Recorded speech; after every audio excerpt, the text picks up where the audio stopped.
اعوذ باللہ من الشیطان الرجیم بسم اللہ الرحمن الرحیم۔ شروع اللہ کے نام سے جو بڑا مہربان نہایت رحم فرمانے والا ہے۔ السلام علیکم دوستو، آج کی اس ویڈیو میں ہم آپ کو قیامت کی ایک بہت بڑی نشانی کے بارے میں تفصیل سے بتائیں گے۔ یہ ایک حقیقت ہے کہ قیامت سے پہلے ایسے لوگ آئیں گے جو بہت زیادہ طاقتور ہوں گے۔ ان سے لڑنے کی طاقت کسی کے پاس نہیں ہوگی۔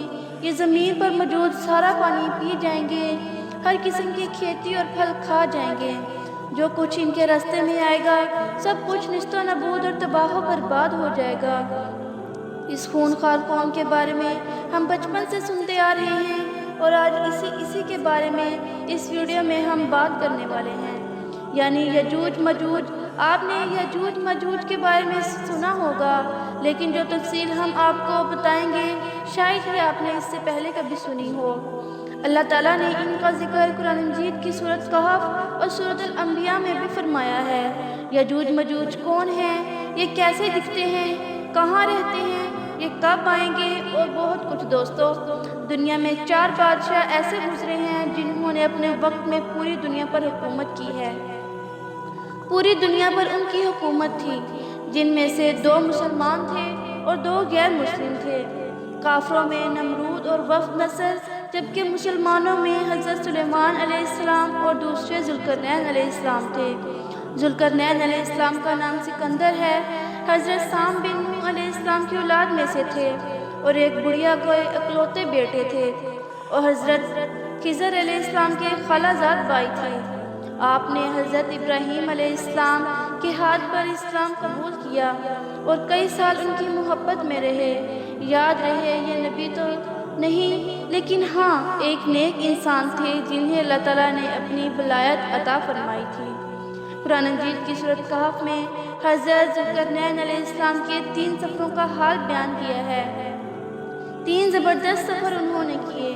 ان 3 سفروں کے حال ہم آپ کو آج بتائیں گے، جو بہت ہی عجیب اور حیران کن ہیں۔ پہلے سفر کی کہانی یہ ہے کہ سام بن نوح علیہ السلام کی اولاد میں سے ایک شخص آب حیات کے چشمے سے پانی پی لے گا تو اس کو موت نہ آئے گی۔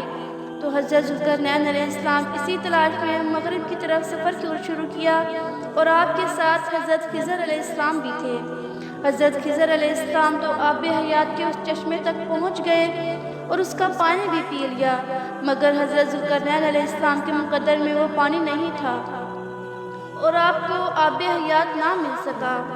حضرت ذوالقرنین علیہ السلام کا سفر جاری تھا اور آپ چلتے چلتے ایسے مقام پر پہنچ گئے کیونکہ ویسٹ میں سورج غروب ہوتا ہے، اور بالکل دنیا کے آخری کونے میں آ گئے، اور سورج غروب ہونے کے وقت آپ کا ایسا منظر نظر آیا جیسے ایک سیاہ چشمے میں سورج غروب ہو رہا ہو، اور آپ کو آب حیات نہ مل سکا۔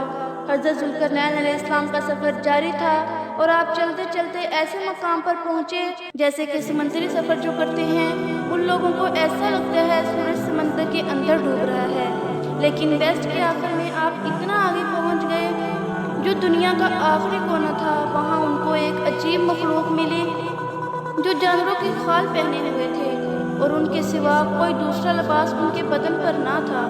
وہ دریائی مردہ جانور کھاتے تھے، اس کے علاوہ کوئی غذا نہیں تھی۔ ان کی وہ قوم ناسک کہلاتی تھی۔ حضرت ذوالقرنین علیہ السلام نے ان کو دین کی دعوت دی، یعنی اسلام کی دعوت دی۔ کچھ لوگ تو ایمان لائے، لیکن کچھ لوگوں نے آپ کے ساتھ جنگ بھی کی اور وہ آخرکار بے بس ہو گئے۔ اس کے بعد اب باری ہے ان کے دوسرے سفر کی۔ اب یہ سفر ایسٹ کی طرف تھا، یہاں تک کہ آپ چلتے چلتے ایسی جگہ پہنچ گئے جہاں سے سورج طلوع ہوتا ہے۔ آپ سورج طلوع ہونے کی جگہ پر جا پہنچے۔ آپ نے وہاں پر دیکھا کہ وہاں پر ایسی قوم ہے جن کے پاس کوئی عمارت یا مکانات نہیں ہیں۔ ان لوگوں کا یہ حال تھا کہ جب سورج طلوع ہو جاتا تو یہ غاروں میں چلے جاتے، زمین کے اندر چلے جاتے، اور جب سورج ڈھل جاتا تو غاروں سے نکل کر اپنی روزی کی تلاش میں نکل جاتے۔ یہ لوگ منسک کہلاتے ہیں۔ ان کی قوم کا نام منسک تھا۔ حضرت ذوالقرنین علیہ السلام نے بھی ان لوگوں کے مقابلے میں اپنے اسلام کی دعوت پیش کی۔ اسی طرح لوگ ایمان لائے اور کچھ لوگ اڑے رہے اور آپ سے جنگ بھی کی، لیکن بہرحال آپ نے ان لوگوں کو بھی قابو کر لیا۔ اب ان کا تیسرا سفر تھا نارتھ کی طرف، یہاں تک کہ آپ 2 پہاڑوں کے درمیان پہنچ گئے تو وہاں بھی آبادی عجیب و غریب تھی، ان کی زبان بھی عجیب و غریب تھی۔ ان لوگوں کے ساتھ اشاروں میں بھی بہت مشکل سے بات کی جا سکتی تھی۔ ان لوگوں نے حضرت ذوالقرنین علیہ السلام سے یاجوج ماجوج کے مظالم کی شکایت کی اور آپ سے مدد مانگی کہ آپ ہمیں ان ظالموں سے بچائیں۔ دوستو، یاجوج ماجوج یہ کون تھے؟ یافس بن نوح علیہ السلام کی اولاد میں سے ایک فسادی گروہ ہے، اور ان لوگوں کی تعداد بہت زیادہ ہے، جن کا اندازہ ان حدیث مبارکہ سے آپ لگا سکتے ہیں کہ حضرت عبداللہ بن عمر رضی اللہ تعالیٰ عنہ نے فرمایا کہ جنوں انس کے کل 10 حصے ہیں اور ان میں سے 9 حصے یاجوج ماجوج کے ہیں، باقی ایک حصہ انسان ہیں۔ اب ذرا غور کریں، اس دنیا میں 7 بلین انسان، 7 ارب لوگ ہیں، اور اس حساب سے تقریباً 70 بلین یاجوج ماجوج ہو سکتے ہیں، اور ان کی تعداد بڑھ رہی ہے، اور جس وقت یاجوج ماجوج آئیں گے نہ جانے اس وقت دنیا میں کتنے لوگ ہوں گے، تو وہ 10 گنا زیادہ ہوں گے، 10 گنا زیادہ یاجوج ماجوج کی قوم ہوگی۔ یاجوج ماجوج یہ حضرت آدم علیہ السلام سے ہیں، ان میں مرد بھی ہوتے ہیں اور عورتیں بھی ہوتی ہیں، اور ان کی 3 گروہ ہیں، ایک تعویم، دوسرا تاریخ، تیسرا منصب۔ ان میں سے جو بھی مرتا ہے تقریباً 1000 یا اس سے زائد اولاد چھوڑ کر مرتا ہے۔